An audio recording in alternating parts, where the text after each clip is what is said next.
তারা আতঙ্কে মামলা করছেন, কারণ রোহিঙ্গার নাম, মুসলমান বাংলাদেশিদের নাম, বাংলাদেশি মুসলমানদের নাম বাদ যাচ্ছে। বাংলাদেশ থেকে আগত মুসলমানদের এ দলে কোনো স্থান নেই। জোটের সম্ভাবনা বিজেপির দিকে আছে। বাকি হুমায়ুন কবির, কংগ্রেস, আইএসএফ, সিপিএম যত খুশি জোট করুক, একই বিষয়। রাজ্য রাজনীতিতে আমার মনে হয় না খুব বেশি প্রাসঙ্গিক তারা হতে পারবেন। খুব বাস্তব সমচিত বা কাণ্ড জ্ঞানপূর্ণ কাজ করছেন বলে আমার মনে হয় না। ভারতবর্ষের তিনি প্রধানমন্ত্রী, 23 সালেও এখানে এসছেন, আপনি খোঁজ করে দেখুন, 22 সালেও এসছেন। কাজেই দেশের প্রধানমন্ত্রী আসতেই পারেন, রাজনৈতিক কারণেও আসবেন, সরকারি কাজেও আসবেন। আমার মনে হয় এগুলো নিয়ে বিস্তারিত আলোচনা প্রেসে না করাই ভালো। কিন্তু তিনি যেহেতু খড়গপুর আসন চাইছেন বলে প্রেসের মাধ্যমে আমি জানতে পারছি, প্রেস তো সিদ্ধান্ত নেবে না, দিলীপ দাও সিদ্ধান্ত নেবেন না, পার্টির নেতৃত্ব সিদ্ধান্ত নেবেন। আর যেহেতু রাজ্যে তিনি অত বড় নেতা আছেন, পার্টি নিশ্চয়ই সিরিয়াসলি তার কথা ভাববেন। আপনি ভাবতে পারেন একটা আর্জেন্টিনার ফুটবলার আসলো, হায়দ্রাবাদে গেল, বোম্বেতে গেল, আমাদের দিল্লিতে গেল, গুজরাটে গেল, কোথাও কিছু সমস্যা হলো না, সল্টলেক স্টেডিয়ামে লন্ডভন্ড হয়ে গেল। রাজ্য রাজনীতি এই মুহূর্তে সরগরম পরিস্থিতি এবং বিভিন্ন রাজনৈতিক নেতারা তারা কিন্তু তাদের দল আগামী 26-এর বিধানসভা নির্বাচনে কতগুলো আসন পেতে চলেছে তার রীতিমতো টার্গেট দিতে শুরু করেছে। কেন্দ্রীয় স্বরাষ্ট্রমন্ত্রী তিনি 2/3 আসন নিয়ে বাংলায় বিজেপি যে ক্ষমতায় আসবে তার যেমন টার্গেট দিয়েছে, তার পাশাপাশি তৃণমূল কংগ্রেসের সর্বভারতীয় সাধারণ সম্পাদক অভিষেক বন্দ্যোপাধ্যায় তিনি বিভিন্ন জেলায় যে সভা সমাবেশ করছেন সেখানেও তিনি টার্গেট দিচ্ছেন। এবং সর্বোপরি হুমায়ুন কবির তার নতুন দল নিয়ে সেও কিন্তু একটা টার্গেট দিয়েছে। অর্থাৎ 26-এর ভোটের টার্গেট ইতিমধ্যে ফিক্সড করতে চলেছে। এই রাজনীতির এত কচকচানির মধ্যেও আমরা কথা বলবো। আমাদের সাথে রয়েছেন বিজেপি নেতা সায়ন্তন বসু, তার কাছে সরাসরি চলে যাব। প্রথমেই যে বিষয়টায় আসবো আপনার কাছে, এসআইআর নিয়ে তৃণমূল কংগ্রেস সুপ্রিম কোর্টে দ্বারস্থ হয়েছে, এ বিষয় নিয়ে কি বলবেন? কেন দ্বারস্থ হয়েছেন তারা বলতে পারবেন, কিন্তু দ্বারস্থ তো হয়ে কোনো লাভ নেই। এসআইআর বন্ধ করার জন্য, বিশেষ করে বিহারে যখন এসআইআর হচ্ছিল, একাধিক মামলা হয়েছিল সুপ্রিম কোর্টে। সুপ্রিম কোর্ট সেই মামলাগুলো খারিজ করেছেন এবং নির্বাচন কমিশনের কাজের ওপরে কোনোভাবে হস্তক্ষেপ করেননি। কাজে আমার মনে হয় না এই মামলা করে কিছু হবে। অলরেডি সুপ্রিম কোর্টের জাজমেন্ট আছে এক্ষেত্রে। তো তারা আতঙ্কে মামলা করছেন, কারণ রোহিঙ্গার নাম, মুসলমান বাংলাদেশিদের নাম, বাংলাদেশি মুসলমানদের নাম বাদ যাচ্ছে। কারণ কিছু তো করার নেই, এগুলো বাদ যাবে। তৃণমূল বলছে মামলা করতে দিন, তাতে আমাদের বা দেশের মানুষের, রাজ্যের মানুষের কোনো ক্ষতি হবে না, মামলাটা খারিজ হবে সুপ্রিম কোর্টে। আচ্ছা, বিজেপির কাছে কি মুসলিম ভোটকে একেবারে অচ্ছুত? বাংলাদেশি মুসলমানদের ভোট অচ্যুত। ভারতীয় মুসলমানরা তো অবশ্যই বিজেপিকে ভোট দিতে পারেন, দেন। আমাদের দলের অনেক নেতা আছেন যারা সবাই ভারতীয় মুসলমান।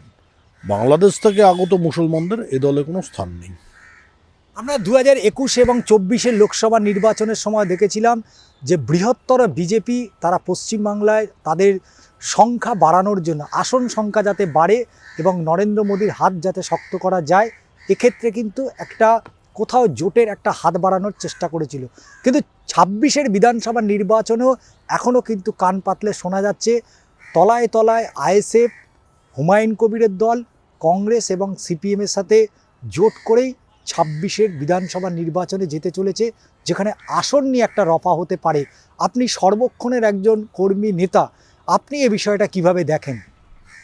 না, ওরা 4টে দল করতে পারে আসন সমঝোতা, সিপিএম, কংগ্রেস, হুমায়ুন কবির আর আইএসএফ। যা খুশি করতে পারে, 4টে দল কেন, 14টা দল মিলে জোট করুক। ভারতীয় জনতা পার্টি নিজেদের সিম্বলেই 294টা আসন গতবার লড়েছিলেন। এর মধ্যে জিএনএলএফ আর গোর্খা জনমুক্তি মোর্চা, তাদের 3 জন প্রার্থী বিজেপির সিম্বলে লড়েছিলেন। আমার মনে হয় এবারেও সেরকমই হবে। খুব আর আজসুকে গতবার 2টো সিট আসন ছাড়া হয়েছিল পুরুলিয়াতে, এবার খুব বেশি হলে তাই হতে পারে। তার বাইরে আমি কোনো সম্ভাবনা কিছু দেখি না যে এইটুকু জোটের সম্ভাবনা বিজেপির দিকে আছে। বাকি হুমায়ুন কবির, কংগ্রেস, আইএসএফ, সিপিএম যত খুশি জোট করুক, একই বিষয়। রাজ্য রাজনীতিতে আমার মনে হয় না খুব বেশি প্রাসঙ্গিক তারা হতে পারবেন। আমরা দেখেছিলাম যে প্রধানমন্ত্রী নরেন্দ্র মোদী তিনি এই চলতি মাসের একেবারে গোড়াতেই তিনি ডিসেম্বরের শেষ এবং জানুয়ারির গোড়াতেই তিনি এ রাজ্যে এসেছিলেন। তাহেরপুরে তার সভা করার কথা ছিল। সেই তাহেরপুরে আজকে অভিষেক বন্দ্যোপাধ্যায়ের সভা হওয়ার কথা ছিল, কিন্তু তিনি সকালে যখন হেলিকপ্টারে যাওয়ার কথা ছিল, কিন্তু হেলিকপ্টার তিনি সময় মতো পাননি। অবশেষে হেমন্ত সোরেনের, শিবু সোরেনের হেলিকপ্টার নিয়েই মূলত তাকে পৌঁছতে হয়েছে সভাস্থলে। 17ই জানুয়ারি ফের এ রাজ্যে প্রধানমন্ত্রী আসছেন এবং এক হচ্ছে সিঙ্গুর, দ্বিতীয়টা কিন্তু উত্তরবঙ্গের মাঝামাঝি মিডিলটা মালদায় তিনি আসছেন। কোথাও কি মনে হয় রাজনৈতিক যারা বিরোধীরা তারা মনে করেন যে যেহেতু ভোট একেবারে দোরগোড়ায় এসে পৌঁছে গিয়েছে, ফলে দিল্লির আনাগোনা কিন্তু বাড়ছে? দেশের প্রধানমন্ত্রী তিনি তো আসবেনই। এর আগে যখন আমফানে এখানে ক্ষতি হয়েছিল প্রধানমন্ত্রী এসেছিলেন। 2020 সালে যখন করোনার কাণ্ড চলছিল তখনও প্রধানমন্ত্রী এসেছিলেন। 21-এর বিধানসভা ভোটের পরেও প্রধানমন্ত্রী এসেছিলেন। দেশের প্রধানমন্ত্রী একটা তার অঙ্গরাজ্যে আসবেন, এসে রাজনৈতিক সভা করবেন, সরকারি প্রোগ্রামে অংশ নেবেন, ট্রেনের উদ্বোধন করবেন, এ নিয়ে যারা প্রশ্ন তুলছেন তারা খুব বাস্তব সমচিত বা কাণ্ড জ্ঞানপূর্ণ কাজ করছেন বলে আমার মনে হয় না। ভারতবর্ষের তিনি প্রধানমন্ত্রী, 23 সালেও এখানে এসছেন, আপনি খোঁজ করে দেখুন, 22 সালেও এসছেন। কাজেই দেশের প্রধানমন্ত্রী আসতেই পারেন, রাজনৈতিক কারণেও আসবেন, সরকারি কাজেও আসবেন। এর আগে রামকৃষ্ণ মিশনে দেশের প্রধানমন্ত্রী এসছেন। যারা এর সঙ্গে শুধু ভাবছেন শুধু ভোটের সময় আসছেন, যারা ভাবছেন, হয় তারা কিছু খোঁজখবর রাখেন না, আর নয়তো তারা এগুলো ইচ্ছে করে হ্যাবিচুয়াল লায়ারের মতো মিথ্যা কথা বলছেন। 8.5 মাস বাদে দিলীপ ঘোষ দলীয়ভাবে তিনি সক্রিয় হয়েছেন অমিত শাহের সাথে বৈঠকের পরেই, এবং দিলীপ ঘোষ দলে ফেরার পরেই তার প্রথম যে আশা এবং ইচ্ছা খড়গপুর কেন্দ্র, যে কেন্দ্র থেকে তিনি একসময় বিধায়ক হয়েছিলেন, ওই মেদিনীপুরে তিনি লোকসভার সাংসদও হয়েছিলেন, কিন্তু সেই আসনে তার লড়ার ইচ্ছা জেগেছে। কিন্তু অলরেডি সেখানে হিরণ চট্টোপাধ্যায় রয়েছে খড়গপুর কেন্দ্রে। কোথাও কি মনে হচ্ছে না তার এই ইচ্ছা প্রকাশ এবং একজন যে সিটিং এমএলএ সেখানে রয়েছে তার যে এই বক্তব্য, কোথাও কি তার মনে হচ্ছে একটু লাগাম টানা উচিত? দেখুন, দিলীপ দা পার্টির অনেক সিনিয়র লিডার, রাজ্য সভাপতি ছিলেন, তার আগে প্রদেশের সাধারণ সম্পাদক ছিলেন। আমার মনে হয় এগুলো নিয়ে বিস্তারিত আলোচনা প্রেসে না করাই ভালো। কিন্তু তিনি যেহেতু খড়গপুর আসন চাইছেন বলে প্রেসের মাধ্যমে আমি জানতে পারছি, প্রেস তো সিদ্ধান্ত নেবে না, দিলীপ দাও সিদ্ধান্ত নেবেন না, পার্টির নেতৃত্ব সিদ্ধান্ত নেবেন। আর যেহেতু রাজ্যে তিনি অত বড় নেতা আছেন, পার্টি নিশ্চয়ই সিরিয়াসলি তার কথা ভাববেন। তাহলে হিরণ চট্টোপাধ্যায় তিনি যেভাবে বলছেন, কোথাও কি মনে হচ্ছে না একেবারে ভোট নির্বাচনের আগে দলীয় ওপরে যারা নেতৃত্বে রয়েছেন, দিলীপ ঘোষ রাজ্য সভাপতি ছিলেন, সাংসদ, বিধায়ক তিনি ছিলেন, কিন্তু তারও কোথাও কি একটা পরিমার্জিত কথা বলাটার শোভা পায় তার জন্য? কি মনে করেন আপনি? আর কী বলেছেন আমি তো জানি না। তিনি, আমি যেটা প্রেসে দেখলাম, বলেছেন আমি খড়গপুরের বিধায়ক ছিলাম, খড়গপুর লড়তে চাই, এতে খারাপ কী আছে? তিনি তার যেটা আকাঙ্ক্ষা সেটাকে ব্যক্ত করেছেন। যে কোনো বিধায়ক বা সাংসদ যে সিটে সে জিতেছিল সে সিট থেকেই লড়তে চাইবে, এতে তো কোনো দোষের কিছু নেই। কিন্তু চূড়ান্ত সিদ্ধান্ত পার্টি নেবেন। এর মানেই যে দিলীপ ঘোষ খড়গপুরের প্রার্থী হয়ে গেলেন বা এখন যিনি বিধায়ক আছেন তার টিকিট কেটে গেল, এটা ভাবার কোনো কারণ নেই। এ ব্যাপারে চূড়ান্ত সিদ্ধান্ত পার্টি নেবে। দিলীপ ঘোষ দলে আসার পরেই দেখা যাচ্ছে যে দলের কর্মীরা যারা রয়েছেন, এবং যে সময় দিলীপ ঘোষ রাজ্য সভাপতি ছিলেন সেই সময় আপনি থেকে শুরু করে রাহুল সিনহা থেকে শুরু করে রিতেশ তিওয়ারি থেকে শুরু করে অনেকেই যারা ছিলেন, রাজু চক্রবর্তী, অনেকের মধ্যে কিন্তু একটা সক্রিয় ভাব, যদিও আপনাকে মাঝে মধ্যে এখন মিটিং মিছিলে দেখা যায়, কিন্তু সেই সময় থেকে আমরা দেখেছি অনেকেই কিন্তু দলে থেকেও দলের মধ্যে ব্রাত্য হয়ে গিয়েছিলেন। অমিত শাহ আসার পরে তাদের সাথে বৈঠক করার পরেই অনেকটা চাঙ্গা। কোথাও কি মনে হয় যে যারা মূলত দলীয় দায়িত্বে ছিলেন তারাই হয়তো কোণঠাসা করার চেষ্টা করেছিলেন, অমিত শাহ সেটা বুঝতে পেরেছেন, তাই আবার ফ্রন্ট ফুটে নিয়ে এসছেন দিলীপ বাবুকে। এ কথাটা আপনার ঠিক না, ইনফরমেশন আপনার কাছে ঠিক নেই। দিলীপ ঘোষ একদিনও হয়নি গত 1.5-2 বছরে যে উনি কাজের বাইরে গেছেন। আমারও একদিনও হয়নি, বলতে গেলে হিসাব করলে দেখা যাবে, আমার যদি ফেসবুক ফলো করেন 365 দিনের মধ্যে 350 দিন আমি পার্টির কোনো না কোনো কার্যক্রমে অংশ নিয়েছি। মিটিং করেছি, মিছিল করেছি, চা চক্র করেছি, বৈঠক করেছি। আমার লাগাতার আগামী 14 তারিখ আমি দেশের বাইরে যাব, ততদিন অবধি আমার প্রত্যেক দিন কোনো না কোনো কার্যক্রম আছে। আজকের দিনে আমি কার্যক্রম রাখিনি, কারণ ঠান্ডা প্রচুর, যেটা ছিল সেটাকে ক্যান্সেল করেছি। বাকি প্রত্যেক দিন কলকাতা জেলাতে আছে, এখন মোটামুটি কলকাতায় চলছিল, এরপর জেলায় আছে। 3 মাস আগেও সেরকম ছিল কার্যক্রম। আপনারা মিডিয়ার লোকজনকে আমরা ডাকি না, কারণ পার্টি বললে ডাকবো, যারা প্রোগ্রাম অর্গানাইজ করছে তারা বললে ডাকবো। আমরা মিডিয়াকে কেন্দ্র করে তো রাজনীতি করি না।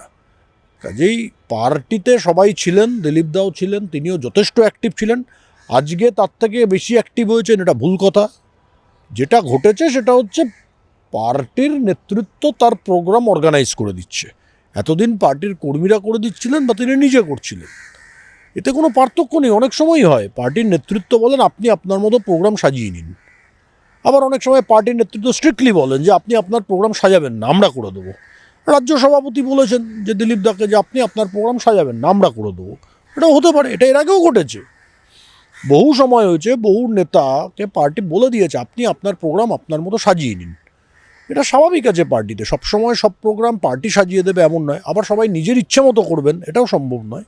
এই স্বাধীনতা আমাদের পার্টিতে আছে। কিন্তু এই ছবিটাও তো দেখা গিয়েছে যে সময় দলীয়ভাবে উত্তরবঙ্গে যখন উত্তরকন্যা অভিযান করা হয়েছিল বিরোধী দলনেতা শুভেন্দু অধিকারীর নেতৃত্বে, ঠিক সেই সময় খড়গপুরেও দিলীপ ঘোষ তিনি তার নেতৃত্বে সেখানেও একটা মিছিল সমাবেশ করার তারও একটা কথা ছিল। কিন্তু দেখা গিয়েছে শেষ মুহূর্তে সেটা যেমন বাতিল হয়েছে। 2 নম্বর যে প্রশ্নটা উঠে আসছে যে যখন প্রধানমন্ত্রী দুর্গাপুরে এলেন, শেষ মুহূর্তে দিলীপ ঘোষ যাওয়াটা ক্যান্সেল হয়ে গেল। এবং সর্বোপরি একেবারে বছরের শেষে যখন তাহেরপুরে সভা করার কথা ছিল, সেখানেও কিন্তু দিলীপবাবুকে ডাকা হয়নি। তাহলে কি এটা কি ভেবে নেওয়ার কোনো কারণ থাকছে না যে দিলীপ ঘোষকে যারা বর্তমানে নেতৃত্বে রয়েছেন এবং আগে যারা নেতৃত্বতে ছিলেন তারা কেউই দিলীপ ঘোষকে পছন্দ করতেন না, তার কারণ দাবাং দিলীপকে কেউ মেনে নিতে পারছিল না। কিন্তু অথচ 2019-এর লোকসভা নির্বাচনে এই দিলীপ ঘোষের হাত ধরে এ রাজ্যে বিজেপি বিরাট সংখ্যার আসন পেয়েছিল। আপনার কাছে আমার ইনফরমেশন ভুল আছে। তার কারণ হচ্ছে যেদিন আপনি উত্তরকন্যা অভিযান শুভেন্দুদার নেতৃত্বে হয়েছে বলছেন, সেদিন কিন্তু খড়গপুরে দিলীপদার নেতৃত্বেও বড় সভা হয়েছে। কোনো সভা বাতিল হয়নি, 2টো সভাই হয়েছে এবং পার্টির অনুমোদন নিয়েই হয়েছে।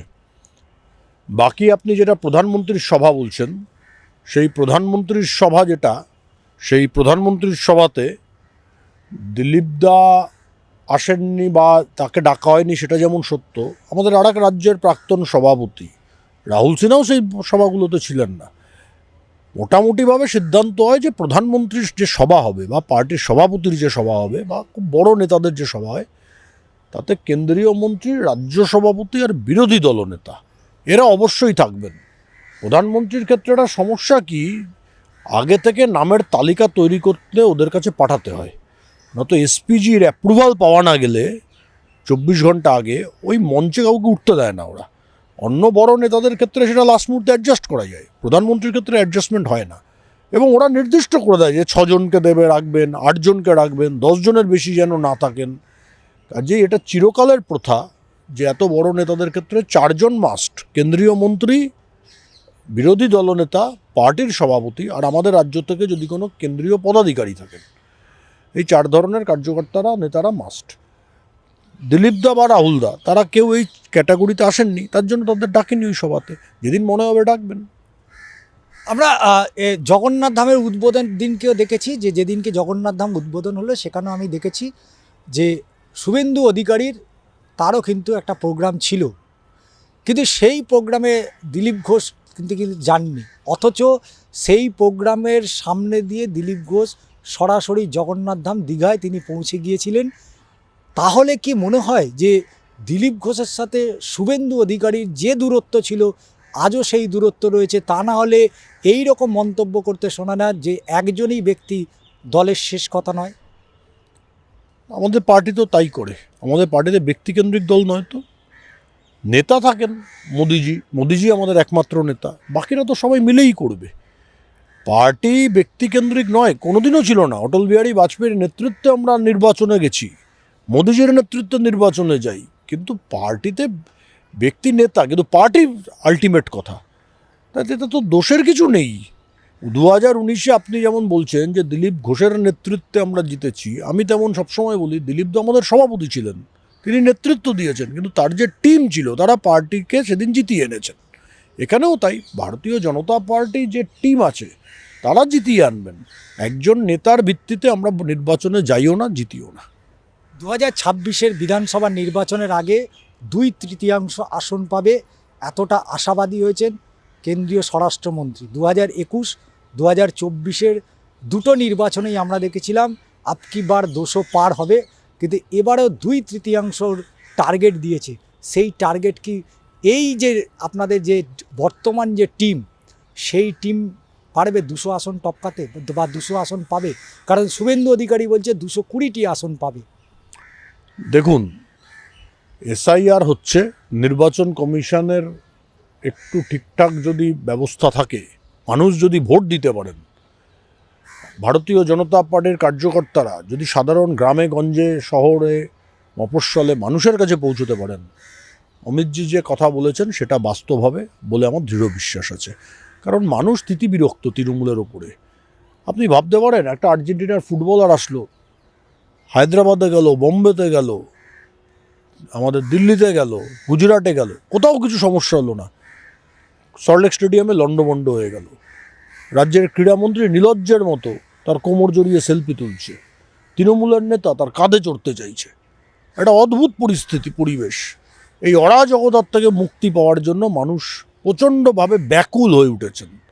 আর তার এই ব্যাকুলতা সবাই বুঝছে, মানুষের ব্যাকুলতা আমরা সবাই বুঝছি। নির্বাচন কমিশনকে শুধু নির্বাচনটা করাতে হবে। আর দ্বিতীয় যেটা গুরুত্বপূর্ণ কাজ, সেটা হচ্ছে নির্বাচন কমিশনকে যেমন নির্বাচন করাতে হবে, আমাদের কার্যকর্তা, যে আপনি টিমের কথা বললেন, মানুষের কাছে পৌঁছতে হবে, মানুষকে আমাদের কথা বলতে হবে। তাহলে তৃণমূল কংগ্রেসের পরাজয় নিশ্চিত। অমিত শাহজি যে টার্গেট দিয়েছেন তা সম্পূর্ণ হবে। তার মানে ধরে নিতেই হয় এসআইআরটা হচ্ছে অত্যন্ত গুরুত্বপূর্ণ বিজেপির কাছে। তৃণমূল কংগ্রেসের পায়ের নখ থেকে মাথার চুল পর্যন্ত যাদের বিরুদ্ধে একের পর এক দুর্নীতি, শিক্ষা থেকে শুরু করে, কয়লা থেকে শুরু করে বিভিন্ন চাকরি ক্ষেত্রে, সরকারি চাকরি ক্ষেত্রে একের পর এক দুর্নীতি, সেই দুর্নীতির থেকেও বড় কথা এই মুহূর্তে বিজেপি চাইছে এসআইআরের ওপর ভর কেন্দ্র করেই কি 2026-এর বৈতরণী পার করবে। কারণ এতগুলো ইস্যু থাকতে শুধুমাত্র কেন মনে হচ্ছে যে এসআইআর, যদি এসআইআর না হতো তাহলেও কি তৃণমূল কংগ্রেসের ওপরে এই যে 2/3 আসনের যে টার্গেট অমিত শাহ দিয়েছিলেন সেটা কি দিতে পারতেন? তাহলে এসআইআরটাই হচ্ছে কি মূল জায়গা, দুর্নীতি কি কোনো বিষয় নয়? ভোটার লিস্টে যদি রোহিঙ্গার মুসলমান থাকে, বাংলাদেশি মুসলমান থাকে, তাহলে আপনি জিতবেন কি করে? তৃণমূল তো পশ্চিমবঙ্গকে পশ্চিম বাংলাদেশ বানাতে চায়। এসআইআর বলুন, আপনি ভোটার লিস্ট ছাড়া ভোট করাতে পারবেন? তাহলে তো বাংলাদেশে গিয়ে ভোটে লড়তে হয়। দীপু দাসের পুনরাবৃত্তি কি আমরা পশ্চিমবঙ্গে দেখতে চাই? পশ্চিমবঙ্গ কি পশ্চিম বাংলাদেশ হয়ে যাবে? যদি মুসলমান ভোটার ভারতের, আমাদের কোনো আপত্তি নেই, কিন্তু বাংলাদেশের মুসলমান ভোটারকেই যদি এখানে ভোটার লিস্টে আনতে হয়, রোহিঙ্গা মুসলমানকে যদি এখানে ভোটার লিস্টে নাম তুলতে হয়, একজনের নাম 17টা জায়গায় যদি রাখতে হয়, আমার নিজের বাবা মারা গেছেন 2020 সালে, এই এসআইআরের মাধ্যমে তার নাম বাদ দিতে হলো। 5 বছর তার নাম ভোটার লিস্টে ছিল। এই ত্রুটিগুলো যদি মুক্ত না হয়, পরিষ্কার ভোটার লিস্ট যদি না হয়, তাহলে সেই নির্বাচনের অর্থ কী? তার কোনো মূল্য আছে সেই নির্বাচনের? আপনি একটা ভুলে ভরা ভোটার লিস্ট নিয়ে নির্বাচন করতে যাচ্ছেন, যাতে বাংলাদেশি মুসলমানে ভর্তি, রোহিঙ্গাতে ভর্তি, মৃত ভোটারে ভর্তি, এক একজনের 7-8 জায়গায় নাম। সকালে বজবজে ভোট দিচ্ছে, দুপুরে সল্টলেকে ভোট দিচ্ছে, বিকেলবেলা ব্যারাকপুরে ভোট দিচ্ছে। তাহলে সেই ভোটার লিস্ট নিয়ে গিয়ে কি ভোট করা সম্ভব? পরিষ্কার নির্বাচন দরকার, তৃণমূল কংগ্রেস পরাজিত হবে। নির্বাচন কমিশন কি তাহলে শীত ঘুমেছিল? হঠাৎ করে তাদের ঘুম ভাঙলো? কারণ এতগুলো নির্বাচনকে জাতীয় যদি সেই নির্বাচনের কথা বলা হয়, এই 2024-এ এই মানুষগুলোই ভোট দিয়েছে, এই মানুষগুলো ভোট দিয়েছে যেখানে লোকসভায় আজকে দেশের প্রধানমন্ত্রীর নাম নরেন্দ্র মোদী। কারণ 24-এর নির্বাচনটা তো এই ভোটার লিস্ট থেকেই হয়েছিল। সেইখানেই নির্বাচনে সেখানে বিজেপিকেও মানুষ 50 লক্ষ ভোটের ব্যবধান ছিল তৃণমূল কংগ্রেসের সাথে বিজেপি। তাহলে এই 50 না, এই ভোটার লিস্টটা যদি ঠিক হতো, তৃণমূল কংগ্রেসের সঙ্গে বিজেপির ব্যবধান 1.5 কোটি ভোটের হতো। তৃণমূল হারতো, বিজেপি জিততো। এই ভুলে ভরা ভোটার লিস্টের জন্যই তো তৃণমূল এতগুলো আসন পেয়েছে। এই ভুলে ভরা ভোটার লিস্ট যদি না থাকতো, তাহলে ভারতীয় জনতা পার্টি 12টা কেন, ভারতীয় জনতা পার্টি 22টা আসন পেত। ভোটার লিস্টটাকে তো ঠিক করতে হবে। কেন পশ্চিমবঙ্গে আমরা 22টা, 25টা, 26টা, 30টা সিট পেলাম না? এই ভুলে ভরা ভোটার লিস্ট আছে বলে। নিঃসন্দেহে আমরা 30টা সিট পেতাম, 22টা সিট পেতাম, 25টা সিট পেতাম। আমি গ্যারান্টি দিয়ে বলতে পারি। এই ভুলে ভরা ভোটার লিস্টকে যতক্ষণ না সংশোধন করা যাবে, ততক্ষণ তৃণমূল নিজের মতো করে ভোটার লিস্ট বানিয়েছে। কারণ তার কর্মচারীরা, রাজ্য সরকারের কর্মচারীরা আলটিমেটলি ইলেকশন কমিশনে কাজ করেন। ইলেকশন কমিশনের তো নিজস্ব ইনফ্রাস্ট্রাকচার নেই। তার একটা নির্দিষ্ট সময়ের ব্যবধানে রাজ্য সরকারের কর্মচারীরা ইলেকশন কমিশনে যান, তারা কাজ করেন। কেউ 2 মাসের জন্য যান, কেউ 3 মাসের জন্য যান, কেউ 1 মাসের জন্য যান। আর সেই কর্মচারীদের ব্যবহার করে তৃণমূল কংগ্রেস এই ভুলে ভরা ভোটার লিস্ট বানিয়েছিল। তার জন্য ওরা এতগুলো সিট পেয়েছে। নত ওদের এই 211 হতো না, বা যতগুলো সিট ওরা পেয়েছে এতগুলো হতো না। 220 সিট, 211 না 14টা বোধহয় পেয়েছে, অতগুলো সিট হতো না। আর এবারের নির্বাচনে ভারতীয় জনতা পার্টি 12 নয়, ভারতীয় জনতা পার্টি অন্তত 22টা আসন পেত। যে লক্ষ্মীর ভাণ্ডার নিয়ে বিজেপির এত তারা মনে করছেন যে বিভিন্ন রাজ্যে লক্ষ্মীর ভাণ্ডার বিভিন্ন নামে করা হয়েছে, কিন্তু সেই লক্ষ্মীর ভাণ্ডার যেখানে দেখা যাচ্ছে বিজেপিরই এক নেতা স্টেজে দাঁড়িয়ে বলছেন যে বিজেপির নেতা কর্মীরা তার বাড়িতে বউ মায়ের যারা এই লক্ষ্মীর ভাণ্ডার নিচ্ছে সেইগুলোকে চিহ্নিত করে তাদেরকে ঘরে বন্দি করে রাখতে হবে। তাহলে কি লক্ষ্মীর ভাণ্ডার আতঙ্ক কি বিজেপিকে তাড়া করে বেড়াচ্ছে? তা না হলে এই ধরনের একজন নেতা তিনি স্টেজে দাঁড়িয়ে এই রকম মন্তব্য করতে পারেন? কে বিজেপির নেতা? আমি চিনি না। এসব হয়তো 2-4 দিন এসছে। মঞ্চে দাঁড়িয়ে ধরনের কথা যদি কেউ বলে থাকে, সে ভুল কথা বলেছে। সে বিজেপির কিছু জানেই না। আমি তার নামও জানি না। আমি হঠাৎ দেখলাম 2-4 দিন টেলিভিশনে চলছে। চেহারাটাও আমার কাছে খুব পরিচিত নয়। আমরা তো সারা জীবন বিজেপি করেছি। আমার বিজেপিতে বয়স হয়ে গেল 30-35 বছর। কে 5 মাস এসে 2 বছর এসে বিজেপির নেতা বলে ক্লেম করছে আমি জানি না। সব দলে এসব লোকজন ক্ষতিকারক। এ ধরনের কথা বিজেপির কেউ বলতে পারে না। তাহলে বিজেপির 26-এর বিধানসভা নির্বাচনে মানুষের কাছে কি নিয়ে যেতে চায়? দেখুন, বাংলার যুবক কেন গুজরাটে চাকরি করতে যাবে? এখানে মোদিকে গালি দেবেন, আর পশ্চিমবঙ্গের ছেলে বম্বেতে চাকরি করতে যাচ্ছে। পশ্চিমবঙ্গের যুবক ইন্দোরে চাকরি করতে যাচ্ছে। এখানকার যাচ্ছে কেন? এখানে চাকরি কেন নেই? এককালে তো ইন্দোরের লোক এখানে চাকরি করতে আসতো, রাজস্থানের লোকজন এখানে চাকরি করতে আসতো। পশ্চিমবঙ্গকে তার ঋত সম্মান ফেরাতে হবে। এখানে আবার শিল্পকে ফিরিয়ে আনতে হবে। এখানে আইন শৃঙ্খলাকে ঠিক করতে হবে। আমরা চাই না এখানে আরজিকর হোক, আরজিকরের ঘটনা হোক। প্রত্যেক দিন এক একটা ঘটনা এখানে ঘটছে। মহিলাদের উপর নির্যাতন, সঙ্গে তো চুরি ছাচড়ামি দেখছেনই। কী না চুরি করেছে, গরু থেকে শুরু করে, বালি থেকে শুরু করে, চিটফান্ড থেকে শুরু করে, লাস্টে আর্জেন্টিনার ফুটবলার মেসিকেও চুরি করে নিল। 4 দিন আগে সিবিআই চার্জশিট দিয়েছে পৌরসভার নিয়োগ দুর্নীতি নিয়ে। শিক্ষক থেকে শুরু করে কিছুই আর বাকি নেই। এই দুর্নীতিগুলো বন্ধ হোক, নতুন যে সরকার আসবে। এবং সবথেকে বড় কথাই বাংলাদেশ থেকে যে মুসলমানগুলো এসছে এবং যে রোহিঙ্গা, এদেরকে তাড়াতে হবে। আমরা ঘরপোড়া গরু, সিঁদুরে মেঘ দেখলে ডরাই। আমাদের পূর্বপুরুষ পূর্ববঙ্গ থেকে তারা খেয়ে এপার বাংলায় এসছেন। 1951 সালে পূর্ববঙ্গে হিন্দু পপুলেশন ছিল 30%, আজকে নামতে নামতে 7%-এ পৌঁছেছে। আর পশ্চিমবঙ্গে 18% মাইনরিটি পপুলেশন, কেউ বলছেন 38, কেউ বলছেন 37-এ গেছে। এরপর যদি এখান থেকে তাড়িয়ে দেয় তখন কোথায় যাব? ওপার বাংলা থেকে তো এপার বাংলা এসছি হিন্দু বলেই। হিন্দিতে বাংলায় কথা বলতাম বলে তো তাড়িয়ে দেয়নি। দেখতে বিচ্ছিরি ছিলাম বলে তো তাড়িয়ে দেয়নি। ওপার বাংলা থেকে এপার বাংলায় আমরা তাড়িয়ে দিয়েছে, পালিয়ে এসছি হিন্দু ছিলাম বলে। এবার হিন্দু থাকবো বলে এখান থেকে তাড়িয়ে দেবে? শাহজাহান তাড়িয়ে দিচ্ছে সন্দেশখালী থেকে, জাহাঙ্গীর তাড়িয়ে দিচ্ছে দক্ষিণ 24 পরগনা থেকে, আরাবুল তাড়িয়ে দিচ্ছে ভাঙ্গড় থেকে, শওকত তাড়িয়ে দিচ্ছে আর একটা জায়গা থেকে, হুমায়ুন তাড়িয়ে দেবে বাবরি মসজিদ বানিয়ে মুর্শিদাবাদ থেকে। তাহলে মুঘল সাম্রাজ্যে বাস করব না পশ্চিমবঙ্গে বাস করব, যা শ্যামাপ্রসাদ মুখার্জি তৈরি করেছেন? শ্যামাপ্রসাদের পশ্চিমবঙ্গকে আমরা ফেরাতে চাই। তাহলে এই মুর্শিদাবাদে যখন এই বাবরি মসজিদ নিয়ে রাজনৈতিক তরজা এখন তুঙ্গে, যেখানে প্রায় 3 কোটি টাকার মতন এই বাবরি মসজিদকে কেন্দ্র করে অর্থ সংগ্রহ করা হয়েছে, এবং ব্রিগেডের ময়দানে 1 লক্ষ মানুষের কোরআন পাঠের জন্য ব্রিগেডের ময়দানেও হুমায়ুন কবিরকে আসতে দেখা গেছে।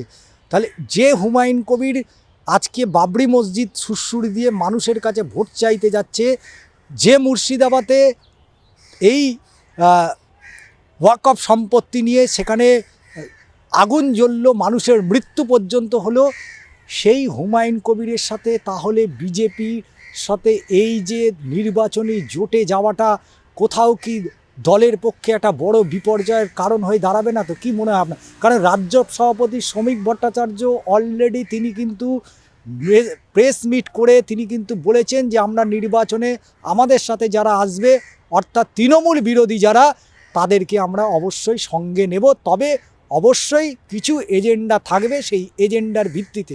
তাহলে সেই হুমায়ুন কবিরকে এত বড় স্পেস দেওয়া, যেখানে 182টা ইতিমধ্যে তারা সিট নিশ্চিত করেছে, হুমায়ুন কবির এই মুহূর্তে বাংলার রাজনীতিটা কি শুধু ইস্যু ভিত্তিক, না ধর্মীয়ভাবে মসজিদ মন্দির দিয়ে রাজনীতি হচ্ছে?